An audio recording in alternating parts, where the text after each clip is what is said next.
Good evening. आज का जो टॉपिक है वो मुद्रास्फीति से ही है। मुद्रास्फीति का प्रभाव। इससे पहले मुद्रास्फीति का अर्थ, परिभाषा, प्रकार, कारण, मुद्रास्फीति को रोकने के उपाय, ये सारी चीज़ें हमने बता दिया है। मुद्रास्फीति के जो प्रभाव है वो देखते हैं कि मुद्रास्फीति का प्रभाव जो है किस वर्ग पर क्या पड़ता है, किसको लाभ होगा, किसको हानि होगा। ठीक है, इसमें ये चीज़ देखें किसको लाभ होगा, किसको हानि होगा। और हाँ, जो इस चैनल पे नए हैं प्लीज़ इस चैनल को सब्सक्राइब कर लीजिए और बेल आइकन आए उसे प्रेस कर दीजिएगा। तो चलिए, पहला जो है इसमें लिखा है उपभोक्ता वर्ग। उपभोक्ता, इसको इसका जो प्रभाव पड़ेगा ये क्या होगा, हानि होगा। क्योंकि सीधी बात है, मुद्रास्फीति में वस्तु का मूल्य जो है वो बढ़ जाता है। तो जो पहले 5 रुपये में खरीद रहा था वो अब 7 रुपये में खरीद रहा है, तो उसको हानि होगा जो उपभोग करेगा। मान लीजिए आप उपभोक्ता है, आप दुकान से कोई वस्तु खरीद रहे हैं जो पहले 5 रुपये मिलती थी, आज वो 7 रुपये मिल रही है, तो आपको क्या हुआ, हानि हुई। तो मुद्रास्फीति का प्रभाव उपभोक्ता पे क्या प्रभाव, कि वो उसको हानि हुई। दूसरा पॉइंट लिखा है सार्वजनिक बचत। इसका प्रभाव क्या होगा कि सार्वजनिक बचत में कमी आएगी। कैसे? पहले जो वस्तुएं सस्ती हुआ करती थी तो बहुत ज़्यादा काम हुआ करता था।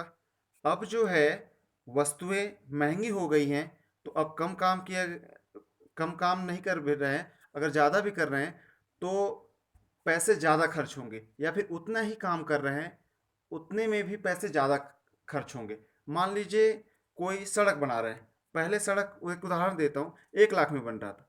आज महंगाई हो गई है, तो महंगाई हो गई तो वो 1,10,000 बच रहा। तो जो पहले आपकी बचत होती रही तो आज तो कम हो गई बचत ना, क्योंकि आप पहले 1 लाख खर्च करते थे, आज 1,10,000 कर रहे हैं।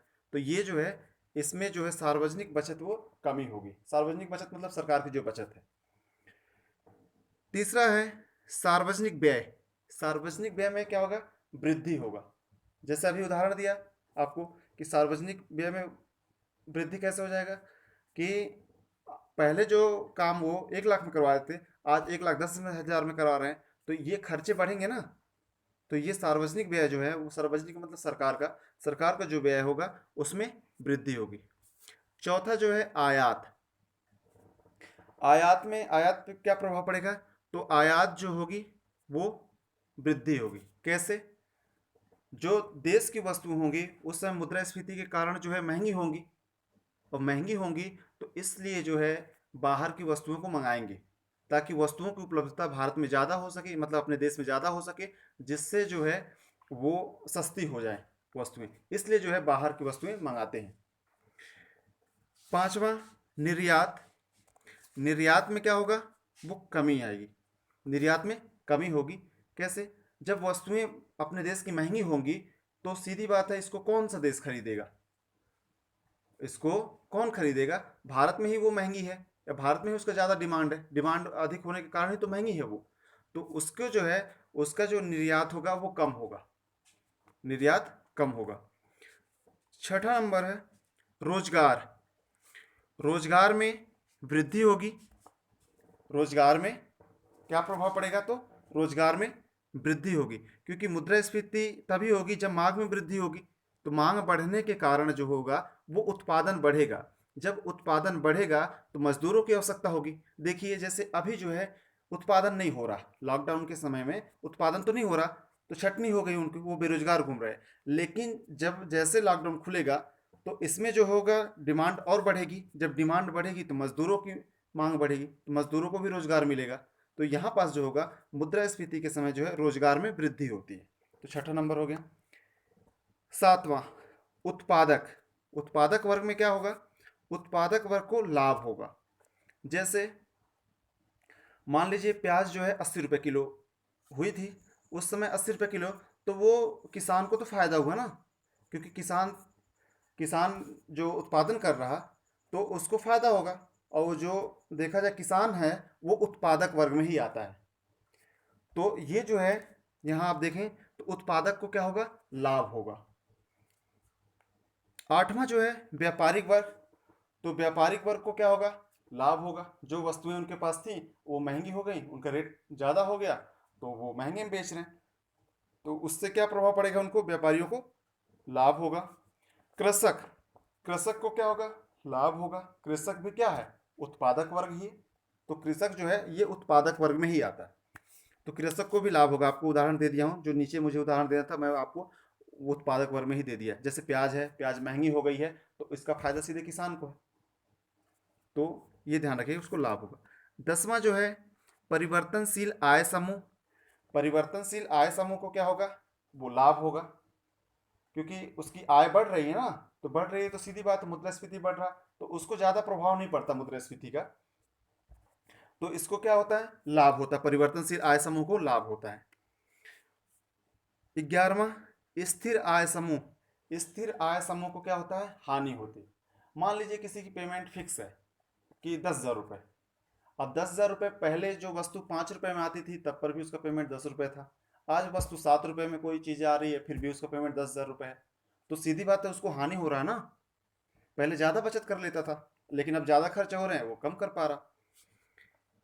अब स्थिर आय समूह हो गया। अब देखते हैं 12वां लेनदार। लेनदार जिसको क्रेडिटर्स बोलते हैं, क्रेडिटर। तो जो लेनदार है इसको क्या होगा, हानि होगी। सीधी बात है, जैसे आप समझ लीजिए आपने किसी को उधारी दिया 1 महीने पहले या 1 साल पहले 1,000 रुपया, जब सस्ती वस्तुएं थी तब दिया था 1,000 रुपये। आज वस्तुएं महंगी हो गई हैं फिर भी आपको वो 1,000 रुपये वापस कर रहा या थोड़ा मोड़ा ब्याज दे रहा, तो उस हिसाब से पूर्ति तो नहीं हो पा रही ना, क्योंकि पहले की वस्तुएं सस्ती थी। मान लीजिए पहले 1,000 में आप पैंट शर्ट ले पाते थे और आज वही पैंट शर्ट जो है वो 1,500 में आ रहा है या 1,200 में आ रहा है मुद्रास्फीति के कारण, और वो आपको 1,000 रुपये ही वापस कर रहा है दोस्त जिसको आपने 1,000 रुपये दिया था। तो इससे क्या हुआ, इससे आपको हानि हुई ना, क्योंकि आप 1,000 की वैल्यू उस समय ज़्यादा थी और आज 1,000 की वैल्यू कम हो गई, क्योंकि उस समय 1,000 रुपये जो था वो पैंट शर्ट खरीद सकता था, लेकिन आज जो उसकी वैल्यू घट गई है, आज 1,000 में नहीं खरीद पा रहा, आज 1,500 रुपये उसके लिए चाहिए। तो ये इसके क्या होगा, इसकी सीधी बात है हानि होगी। देनदार जिसको डेब्टर्स बोलते हैं, तो देनदार जो है उसको क्या होगा, लाभ होगा, क्योंकि वो 1 साल पहले आपसे पैसे लिया था, ठीक है ना, और आज दे रहा है उतने ही दे रहा या थोड़ा मोड़ा बहुत थोड़ा सा ब्याज दे रहा, तो उसका भरपाई मुद्रास्फीति नहीं कर पा रही या मुद्रास्फीति की भरपाई वो पैसा नहीं कर पा रहा, तो इससे क्या होगा, उसको लाभ होगा, और जो उस समय प्राप्त कर रहा पैसा उसको हानि होगा। पेंशन भोगी वर्ग, पेंशन भोगी वर्ग को क्या होगा, वो हानि होगा। पेंशन भोगी वर्ग को हानि कैसे होगा, क्योंकि इनकी पेंशन जो होती है वो स्थिर रहती है, बहुत ज़्यादा नहीं बढ़ता, स्थिर ही समझ लीजिए ये रहती है। तो पेंशन जो है उसको, पेंशन वर्ग को हानि होती है, पेंशन वर्ग को हानि होती है। इसको जो पेंशन वर्ग जो होता है हम इसको स्थिर आय समूह में भी कह सकते हैं, स्थिर आय समूह ही मानते हैं इसको। तो ये चीज़ ध्यान रखे रहना, तो पेंशन भोगी वर्ग जो है उसको हानि होती है। तो इस वीडियो में सिर्फ इतना ही। धन्यवाद।